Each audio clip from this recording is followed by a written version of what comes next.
कायनात अर्जी और समावी पर सबसे बड़ा, सबसे शानदार, सबसे खूबसूरत, सबसे ठंडा, सबसे अमन वाला जो इनकलाब है वो मेरे नबी पाक ने बर्पा फरमाया।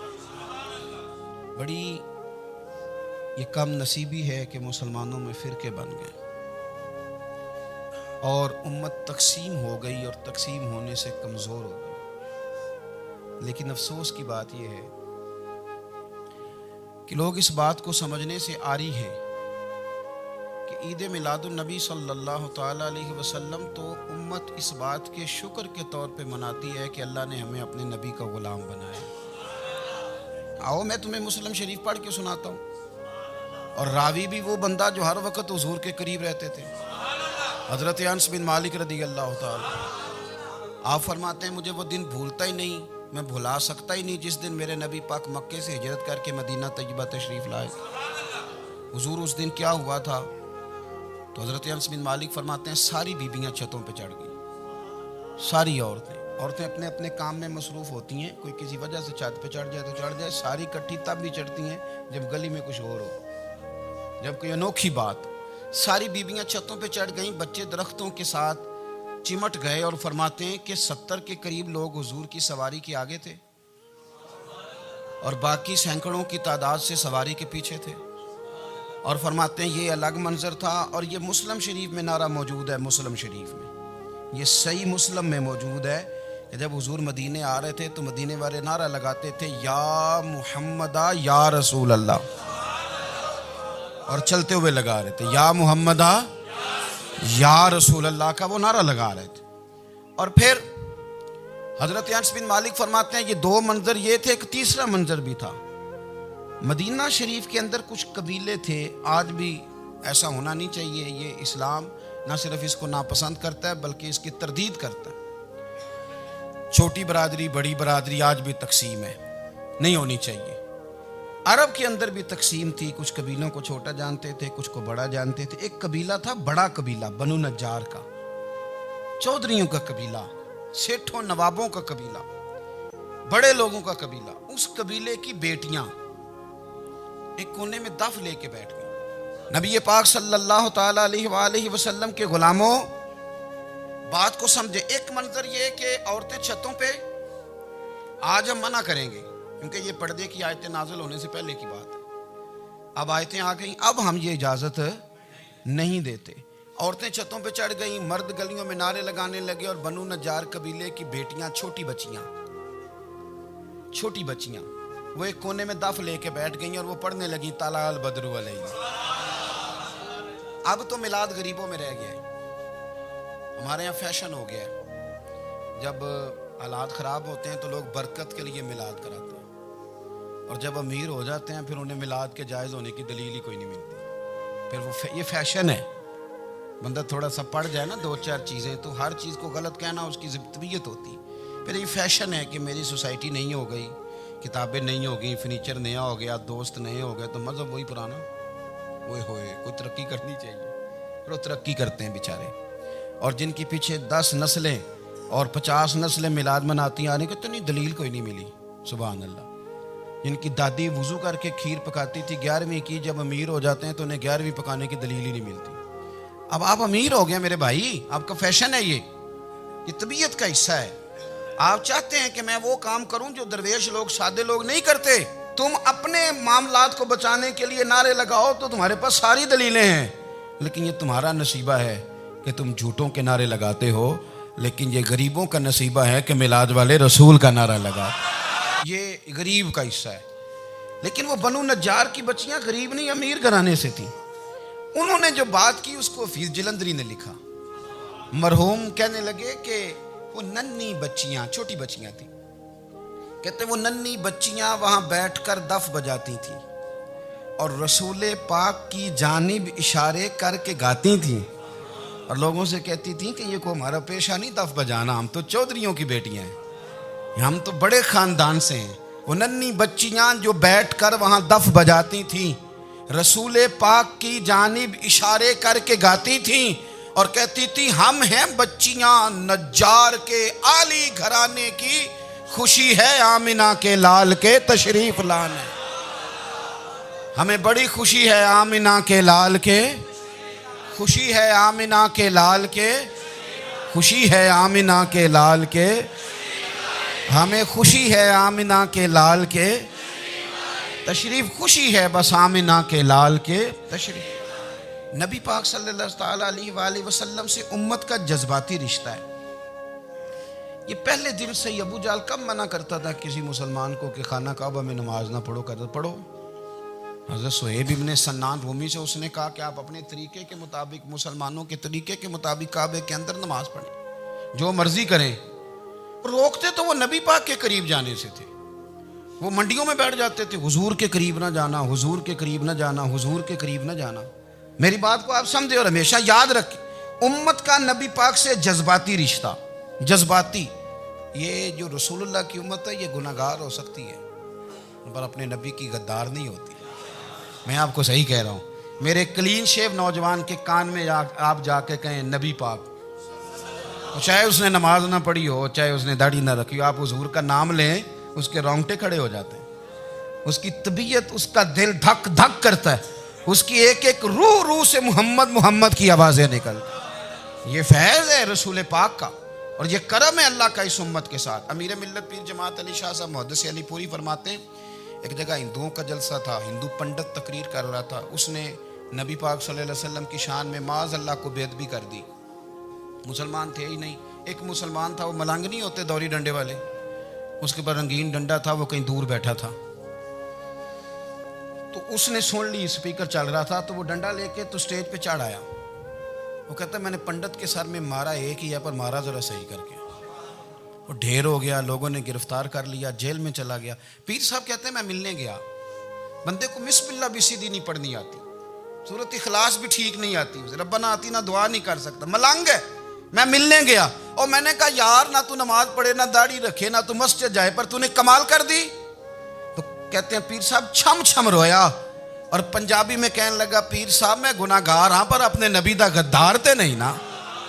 ये गुनाहगार और गद्दार में फर्क होता है। मैं गुनाहगार हूं पर यह तो नहीं ना किसी की जरूरत कि मेरे सामने मेरे नबी के बारे में बात कर जाए और साड़ी उच्ची ते सुच्ची सरकार नू गल कर जाए। ये बात आप समझें। दुश्मन अहमद पे शिद्दत कीजिए, मुल्हिदों से क्या मुरव्वत कीजिए, शिरक ठहरे जिसमें ताज़ीम रसूल, उस बुरे मजहब पे लानत कीजिए। और मिसले फारज जलजले हो नजद में जिक्र आयाते विलादत कीजिए और या रसूल अल्लाह की कसरत कीजिए। नबी पाक का प्यार उम्मत के लिए सरमाया हयात है। रसूल पाक के साथ उम्मत का वालेहाना रिश्ता है। नबी पाक के साथ वाले हजरत खुबैब को गिरफ्तार कर लिया मक्के वालों ने।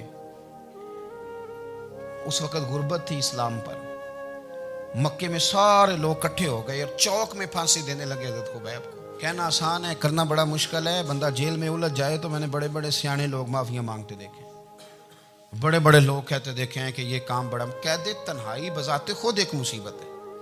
आपको अकेला रहना पड़ जाए ना, ये लॉकडाउन हुआ है तो लोग नफसियाती मरीज बन गए। अकेले रहना, तन्हा रहना कुछ छोटा काम है। हजरत खुबैब अकेले और मक्के का दौर और चारों जानिब काफर। और चौक में जब फांसी पे लटकाया जाने लगा तो अबू सुफियान बोले और बोल के कहने लगे यार बंदा कोई काम करके बड़ा पछताता भी है कि यार नतीजा क्या निकला। तो माज़अल्लाह आपका भी नतीजा तो फांसी है, तो आपका क्या ख्याल है। ये आप यकीन करें कि लोग सही सही साथ चलते हैं, थोड़ी सी दुश्वारी उठानी पड़ जाए तो कहते हैं मैं गाड़ी ठीक था, पर इन्हीं पत्थरों पे चल के अगर आ सको तो आओ। मेरे घर के रास्ते में कोई कहकशा नहीं है। लोग ना मीठा मीठा खाना चाहते हैं, थोड़ा कड़वा आ जाए तो मुसीबत बन जाती है। कहते हैं सारे ही फलाने से प्यार करेंगे तो मैं करूँगा, सारे मुखालफत भी करेंगे तो हम इंशाल्लाह प्यार ही करेंगे। ये क्या बात हुई कि हम जमाने का रंग देख के चलेंगे। अब बाद लोग पछता रहे होते हैं। हजरत खुबैब से कहा, अबू सुफियान ने अभी कलमा नहीं पढ़ते थे, कहने लगे तू इस वक्त फांसी पर लटक रहा है और तेरे नबी मदीने में और आराम में और उनके सहाबा आराम में, अहले बैत घर में। तेरे ज़हन में अगर इस वक्त यह बात हो कि इस वक्त तेरी जगह पे वो होते माज़अल्लाह, तो फिर क्या होता। मजमा गैरों का, इलाका गैरों का। ये टाइम आया था अब नारा रिसालत लगाने का। अब टाइम आया हजरत खुबैब ने नारा रिसालत लगाना है। पर लगाना किस तरह है कि काफिर याद रखें। हज़रत खुबैब से कहने लगे अगर तेरी जगह हुजूर होते तो फिर तेरा क्या ख्याल है माज़अल्लाह। तो हज़रत खुबैब कहने लगे तुम अभी भी नहीं समझे। ठीक है मैं मक्के में अकेला हूँ, सारे लोग मदीने में हैं, पर मैं पछता नहीं रहा, मैं तो फ़ख्र कर रहा हूँ। मैं फ़ख्र कर रहा हूँ इसलिए कि चोरी करके जान नहीं दे रहा, मदीने वाले की इज्जत पे जान दे रहा हूँ। मैं फ़ख्र कर रहा हूँ। फरमाया सुन, तू कहता है तेरी जगह हुजूर होते और तुम उन्हें यहाँ माज़अल्लाह फांसी पे लटकाते। फरमाया सुन, मैं तो ये भी पसंद नहीं करता कि मैं घर में बैठा हूँ और मेरे नबी को हल्का सा कांटा भी चुभ जाए। हमारा अपने नबी से मोहब्बत का रिश्ता है, एक कांटा भी हुजूर के कदम मुबारक में चुभे हमें बर्दाश्त। मजमा उनका था, नारे लग रहे थे, हमने मुसलमान पकड़ लिया, लेकिन हजरत खुबैब ने अकेले, अल्लाह करे आपको मेरी बात की समझ आए, अल्लाह करे आपको समझ आए, अकेले जब फांसी के तख्ते के करीब नारा लगाया ना कि मैं तो कांटा भी नहीं चुभने दूंगा अपने नबी को, अब सारे हार गए। अब उस एक जुमले ने ना इनको शिकस्त खुर्दा कर दी। अब बोल कुछ नहीं सकते थे, गर्दनें झुक गई। और जब सन्नाटा छाया तो अबू सुफियान साथ वाले से कहने लगा बाकी सारी बातें अपनी जगह पर हैं, पर असहाबे मोहम्मद से प्यार तो बड़ा ही करते हैं ना। और वो कच्चा रंग ललारी वाला जेड़ा चढ़दा ते लैंदा रहिंदा, ए इश्क तेरे दा रंग मुहम्मद चढ़ जाए फेर नहीं लैंदा। कहा यार प्यार तो ये करते हैं ना, इसमें कुछ शक वाली बात। इस प्यार से काफिर डरता है। नबी पाक के साथ जज्बाती वाबस्तगी, हुजूर के साथ गुलामों का जज्बाती रिश्ता, और नबी पाक सल्लल्लाहु ताला अलैहि वसल्लम की आमद पर तशक्कुर के जज्बात। इमाम राजी ने लिखा है कि हज़रत मूसा कलीमुल्लाह अलैहिस्सलाम ने तौरात की तख्तियों के अंदर एक उम्मत का जिक्र पढ़ा कि जो उम्मत गुनाह का इरादा करेगी तो गुनाह लिखा नहीं जाएगा जब तक कर न ले, और नेकी का इरादा करेगी तो रब उनकी नेकी लिख देगा, और जब वो कर लेगी तो अल्लाह 10 गुना अजर अता करेगा। और वो ऐसी उम्मत होगी कि जिनके चेहरे क़यामत के दिन नूर की तरह चमकेंगे, और वो उम्मत होगी जिनकी अल्लाह ताला ज़मीन सारी पाक फरमा देगा, जहाँ नमाज पढ़ेंगे नमाज हो जाएगी। ये तज़किरे पढ़ के तो हज़रत मूसा कलीम अर्ज़ करने लगे अल्लाह ये उम्मत मेरी बना दे।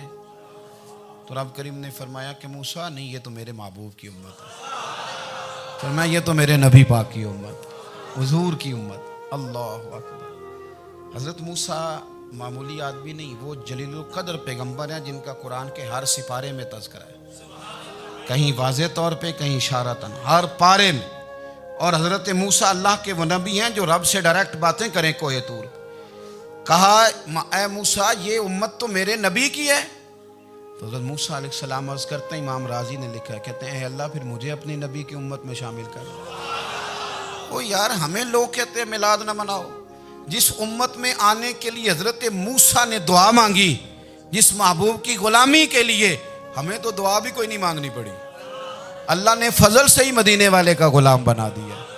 तो हम हुजूर के तज़किरे ना करें, हम तशक्कुर ना करें, हम नबी पाक सल्लल्लाहु अलैहि वसल्लम की नात ना पढ़ें, हम हुजूर के आने पर जश्न का इजहार ना करें। हर वो जायज़ तरीका जिससे इजहार खुशी हो सके वो मिलाद पे करना चाहिए, और उसके लिए असबाब बनाने चाहिए। उम्मत का एक जज्बाती अंदाज होना चाहिए नबी पाक के साथ, एक वारफ्तगी, एक ज़ौक़, एक तबीयत के अंदर विजदान। नारा मतलब इस तरह ना हो कि बस चल रहा है काम, मैं नहीं हूँ कायल। मैं कहता हूँ पहले तो कोई लगाए ना, और फिर नारा जब लगता था ना तो मुसलमानों के यहाँ नारा लगता था तो बड़े बड़े लोग कांप जाते थे। सूफिया ने लिखा है कि हज़रत उमर ने जब कलमा पढ़ा ना तो 39 बंदे कलमा पढ़ते थे। तो नबी पाक ने रात को दुआ मांगी, ऐ अल्लाह उमर को मुसलमान करके इस्लाम को इज़्ज़त दे। हज़रत उमर सवेरे आ गए, मुझमें वो तफसील में नहीं जाता, बात लंबी। हज़रत उमर जब आए ना और उन्होंने आते जब कहा ना कि मैं कलमा पढ़ने आया हूँ, तो हुजूर इतने राज़ी हुए कि नबी पाक ने कहा अल्लाहु अकबर। तो सहाबा ने नारे लगाए अल्लाहु अकबर अल्लाहु अकबर, यानी 40 लोग मुसलमान हुए तो नारे लगे। हमारे सूफिया कहते हैं हज़रत उमर के आने पर जब नारे लगे तो बताओ कि वो तो नारा तकबीर लगा, नारा रिसालत क्यों नहीं लगा? तो कहते हैं गोया हमें हुजूर ने ये समझाया है, हुजूर के इशारों ने समझाया है कि मैं अब अपने नारे खुद तो नहीं ना लगाऊंगा, मैंने तो अल्लाहु अकबर कह दिया, उमर आ गया है, मेरे नारे लगाता रहेगा, नारे लगेंगे। हज़रत उमर ने पहले दिन ही कहा कि हुजूर आप सच्चे रसूल हैं तो छुप छुप के नमाज क्यों पढ़े? शुरू हो गए नारे, हुजूर आप सच्चे हैं तो छुप छुप के नमाज का क्या माना हो? तो हुजूर ने फरमाया तेरा क्या इरादा? कि हुजूर सारे नहीं, एक मैं एक अमीर हमजा, एक लाइन के आगे वो लग जाए, एक के आगे मैं लग जाऊं, और बाकी मुसलमान जितने हैं कुल 40 थे, पीछे 18 19 बचेंगे, तो एक लाइन में वो हो जाए, एक में आगे, एक में अमीर हमजा हो, एक में मैं हूं, तो देख लेते हैं ये हमें नमाज कैसे नहीं पढ़ने देते। हाँ हाँ देख लेते हैं, आए ना मैदान में, इधर आ सितमगर हुनर आजमाए, तो तीर आजमा हम जिगर आजमाए, और गुलामाने मोहम्मद जान देने से नहीं डरते, ये सर कट जाए यहाँ रह जाए कुछ परवाह नहीं करते। फरमाया भी पता चल जाता है ना, एक लाइन में हजरत अमीर हमजा हो गए, एक में हजरत उमर हो गए। पहले ये मारते थे जो हरम शरीफ में मुसलमानों के तरीके पे नमाज पढ़ता था, ये जुलूसों की बड़ी बरकत है, अंदर बैठे रहे ना चुप करके, निकल जाएं तो पता कुछ भी नहीं चलता।